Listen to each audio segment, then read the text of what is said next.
what's actually the chemicals in our food. So do you think Americans are fatter than ever? I just personally, I think that, yeah, there is a large population that is completely obese, but there's things like CrossFit, there's jujitsu, there's all this stuff that people are doing that just makes me see like how incredibly shredded a large segment of society is. So maybe there's just more people, and that because there's more people, we just see more overweight people, especially in the poorer sections where they're just eating this really bad fast food. Yeah. What are your thoughts on all that? I mean, I think all of the conditions, and obesity is classified as a condition, all of them are increasing, and younger people are being affected. So it's clearly the environment, it's clearly the food supply. And but the thing is, the reason people nowadays are more overweight is probably because a lot of these toxins in the environment are actually like thyroid antagonists, and the polyunsaturated fats there also, they slow down the metabolism. That's why farmers love the corn and the soy, because it's the cheapest way to make fat animals and get the most weight per pound in terms of cash.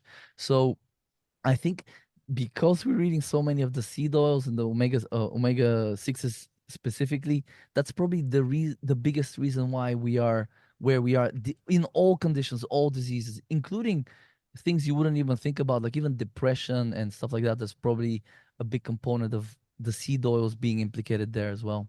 So how do you get your tea up? You're telling me carnivore diet, which it said that red meat gets your tea up, and no creatine, all that stuff that's in red meat.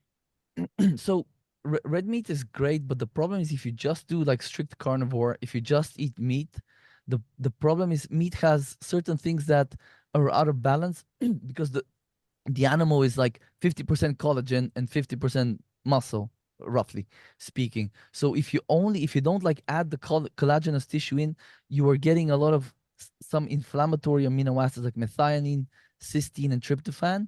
You're getting too much iron, and you're getting too much phosphate relative to calcium. So it actually can leach calcium out of your bones if you don't know how to balance it. It can iron overload you, which a lot of men have that problem, which ages you, like it increases oxidative stress. And then they've done studies in animals with methionine, cysteine, and tryptophan, where if they restrict those, they can increase lifespan like hugely. So a lot of the the caloric restriction research that shows benefits could also be down to reducing those amino acids in the diet. So if you can reduce those amino acids in the diet, they have this anti-thyroid sort of effect. They slow down the metabolism. If you can reduce those or balance them with collagenous tissue, you're actually ameliorating a lot of the bad effects. But here's the thing: if you're only eating meat, you're stimulating gluconeogenesis to make glucose out of the meat. So first of all, you're wasting high quality protein.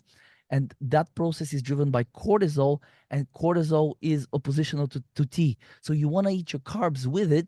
And dude, I tell you, once I started eating more carbs, like a good amount of carbs, not only did like I start having like morning wood again, but my eyesight improved, my mood improved.